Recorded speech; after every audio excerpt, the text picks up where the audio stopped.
Has anyone here ever been a soldier fighting against the US? What was it like?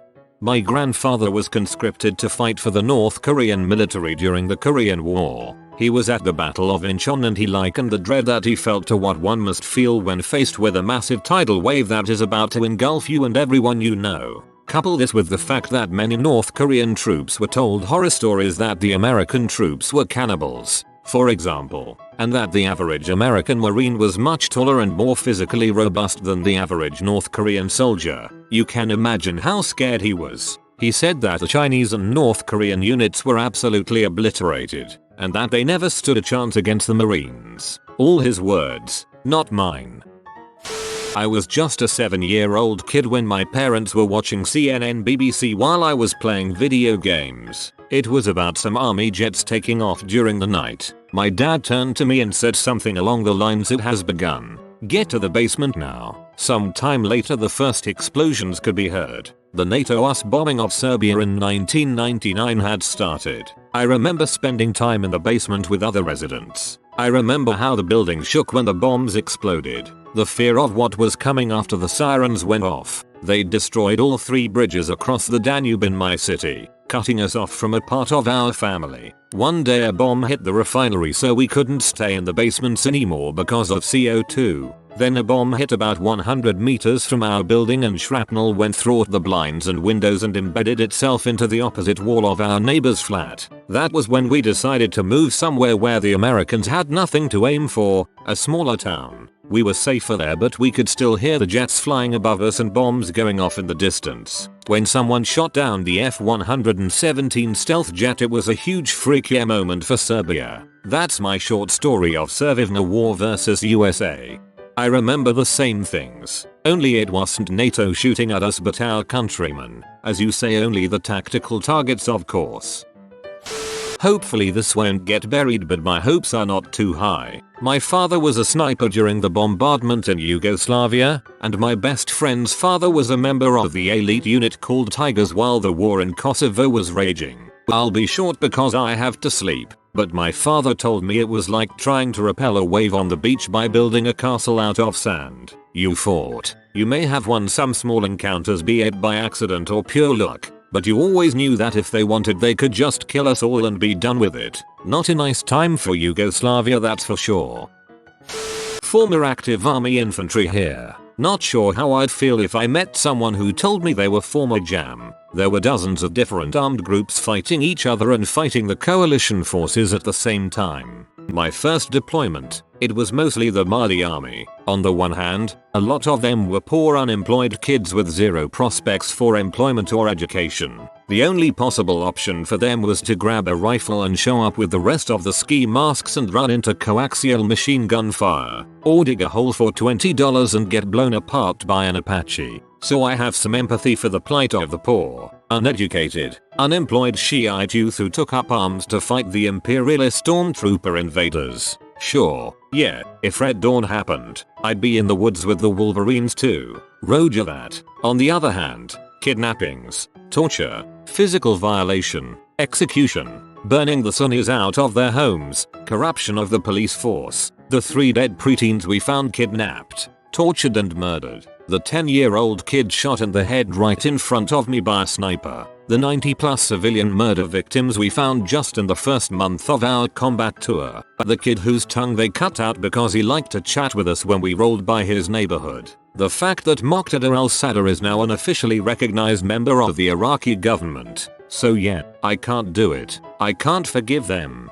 My cousin Javier was in Fallujah in 2004 with the army and says it was a logistical clusterfuck sometimes. He told me about having to kill kids barely in their teens. That dude is all sorts of fricked up. The army was there first. Out of everyone in this post, you probably have the most complete grasp of what went down in the opening years of that war.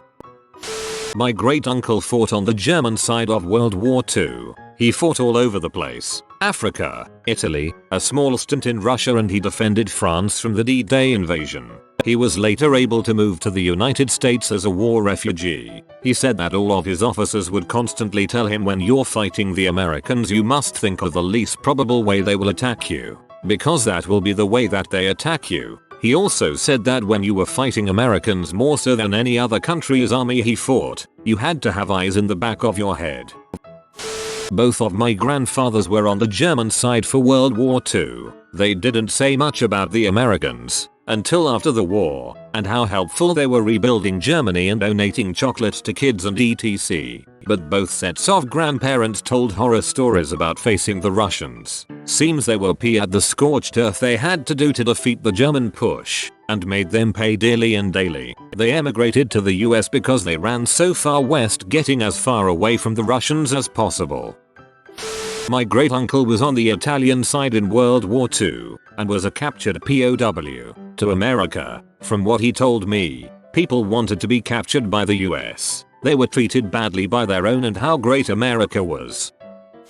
In World War II, the Germans and some of our allies often commented on how chaotic the US Army appeared to be. I believe the quote was, "War is chaos, and the American Army practices it on a daily basis." Other armies were slow, disciplined, methodical, etc. The perception was that Americans were unpredictable and disciplined but prone to ingenuity. Not just our generals but right down to the grunt soldier level. I understand most who fought us viewed this as a great strength.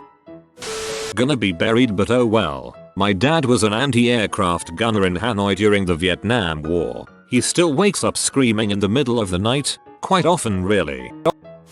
I'm an American soldier, so I'm not what you're looking for, but I'm guessing you won't find much on here, so I'll give you an analogy from some evasion training I got when getting ready for less visible operations. We were learning how to escape if you're being chased, and one of the things we trained for was trackers using dogs. The dog handlers explained it like this: look, the dogs we use are so good at what they do, so perceptive that they will find you, but you won't be able to fool that dog, so you need to fool the handler. Travel in erratic patterns, backtrack, make it seem to the handler that the dog has lost the scent and is just wandering. You can't beat the dog, but you might be able to beat the man. That is what fighting the US military is like. If the man behind the dog has decided you're the enemy, you've already lost. There are many brave fighters out there, on our side and against us. But when it comes down to it, we are going to win in a direct fight. Sure, bad things happen and we lose a battle here and there, but in a war we will win.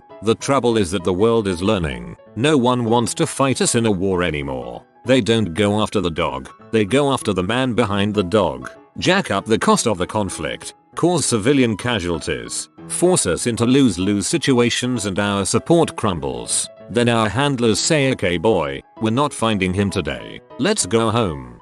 Well said. It'd be kinda hard to face all of those wrecks to respond to this. 1. Be a soldier. 2. Be in a country against the US. 3. Be in actual combat. 4. Survive it. 5. Go on Reddit and find this post. +6. Want to write a response.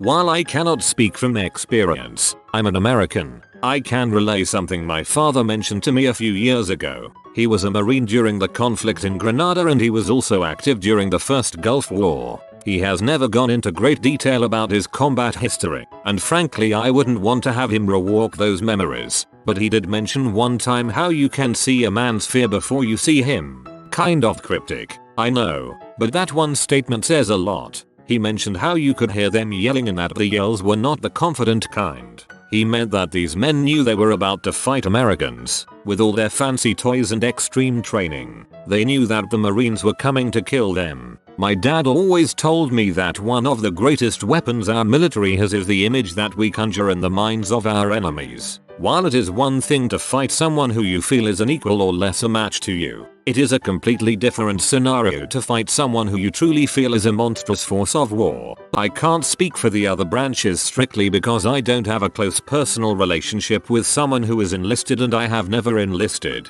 However, I can tell you that my father and all of his Marine buddies are absolutely vicious if prodded into an aggressive situation. They knew that the Marines were coming to kill them.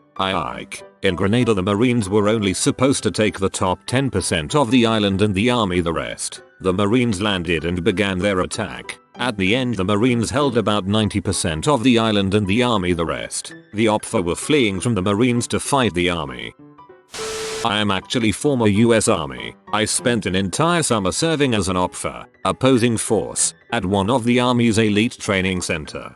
Basically, I fought US soldiers in a giant simulation. I'd actually agree to some extent with the pushover comments for some units. The US Army is just so dang massive, some units certainly will look completely incompetent. Also, outside of a few soft units and light infantry, there isn't a whole lot of emphasis placed on toughness. However, combat arms units are no freaking joke. We have the best, most expensive training in the world and by far the best equipment. I would not want to be on the other team. Chances are I'd be dead before I even saw an American soldier.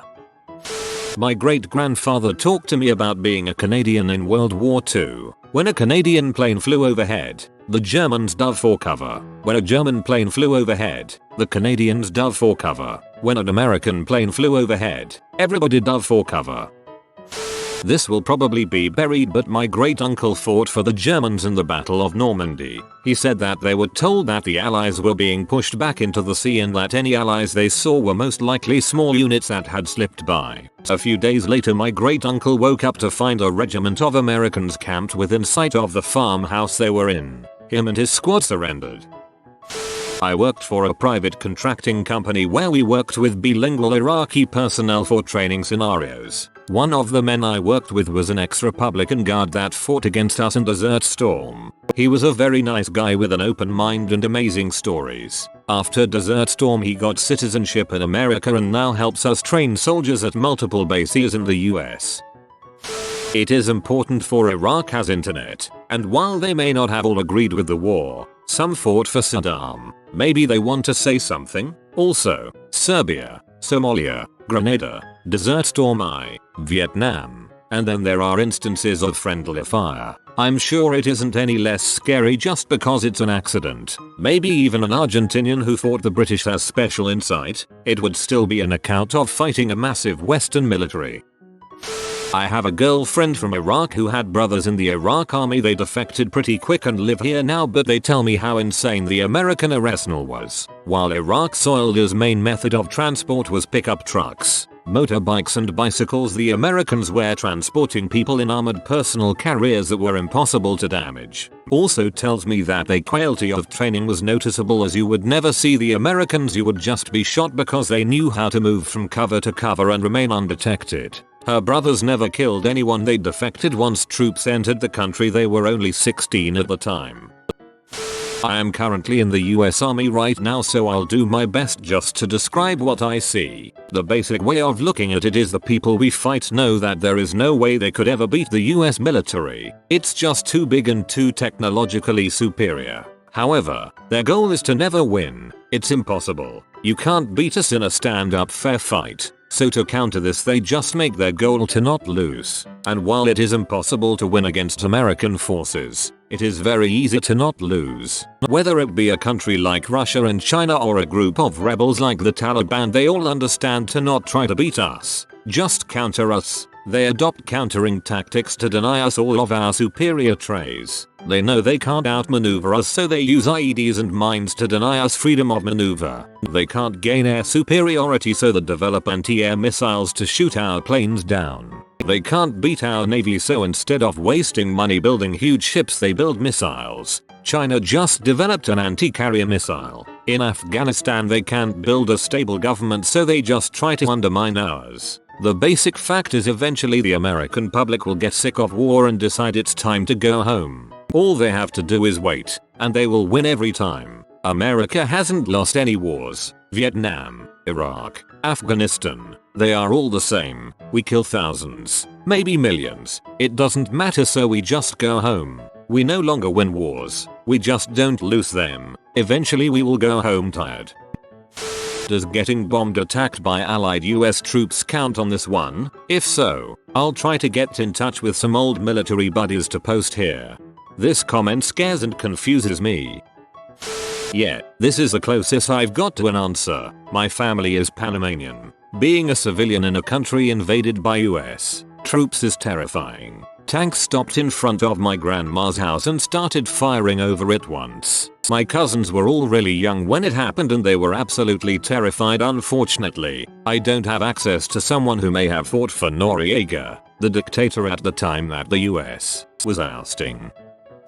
From Iraq here. My father fought on the defensive lines in Iraq during the Gulf War, when the West forces entered Iraq. He said it was very scary to have planes fly over. You do not see them when they are coming because they are very fast, so damage and deaths happen with no warning. Planes were followed by soldiers, but he did not get close to them. He said everyone knew the fighting was pointless, because Saddam was not a good leader, and he thought he was. Saddam thought he could fight back, but UN had better leaders, and more tools. My father told me it was like fighting bad disease, because you don't know what you are fighting, and you don't know how to fight it. Not the enemy but was in communications. We would get intel from counter-intel guys from intercepted cell phone calls. Taliban was scared shitless when it came to engaging Marines. One report that I remember well was a commander ordering guys to engage in firefights cause they wanted to do a show of force. The guy he was ordering gave a million excuses and was scared of the new Marines cause they thought we were special forces. We had a bunch of new gear, chest rigs, radios, thermals. They ended up engaging a patrol later that week. We killed most of their cell that day. I didn't fight against the US, but fought for it. I remember seeing a man, an enemy I guess, die a fairly pointless death, though I was at a comfortable distance I suppose. I can't confirm it, but I know he was a man with a hungry family who was paid a bigger sum to take shots at the Iraqi police. They mowed down his house. There's quite a bit I still carry with me from Al-Anbar province, though it has been years. I suppose part of me always understood how fundamentally unfair life can be, but never as much as when I was over there. Now every yellow ribbon and thank you for your service carries a residual guilt that I have difficulty communicating. I'd like to think that if I could remake the world, it wouldn't be as such. After all, what would I do in his place? Probably the same. The world is full of decent men in indecent situations. I suppose the worst part is the inability to effect any meaningful change. TLDR, ain't it all a mother? I think the fact that there's hardly anyone talking about fighting against the US should be taken as a sign. My great uncle flew A6M0, Zeke, fighter aircraft for the Japanese Imperial Navy. He survived one attack on an American carrier task force but was wounded and relegated to light duty in China. He described the first time seeing the US fleet, circa 1944, as both awe-inspiring and extremely disheartening. Simply the futility of trying to fight the US. I'm not a soldier that fought against the US, but, my uncle knew this guy who heard a story once. Nice try, CIA. My name is Michael Weston. I used to be a spy. I actually gave a talk on this topic today, not just the US but basically on the losing side. I suppose I'd sum it up: the winners write history. I guess the end result of facing an army like the US, a technological monster, is you're not going to be the one writing that history book. Currently in Berlin and I just get my group, ORSUS Canada etc., to imaging no war memorials in their towns, no Veterans Day, no Anzac Day, no parades, no walls listing the dead, and then I remind them that for a large proportion of soldiers here during WWI/WW2 it wasn't they were evil, it was they were, in their minds, fighting for their home the same as our grandfathers and great-grandfathers. We get to remember our dead soldiers, to raise them up as heroes. Those that lose don't. It's a strange but powerful thing to be allowed to remember. Please do not take this as me trying to lessen the atrocities committed during World War II. I actually played paintball against US Marines once. It was scary stuff. They were in New Zealand as embassy guards and completely destroyed us on the attack. However, they couldn't play defend the flag very well. Haha. I read an interview of an Al-Qaeda member fighting against the Syrian army in Aleppo. He came across the border from Iraq where he was a veteran from fighting US troops there. He basically said they were all lucky they were fighting the Syrian army, because if it was America they would have all been killed by drones, helicopters, and precision bombs a long time ago. He said Americans always know what is happening because of the drones, satellite pictures, well-developed communications between units, etc. The Syrian army is in the dark all the time, so they fire artillery and drop bombs semi-randomly.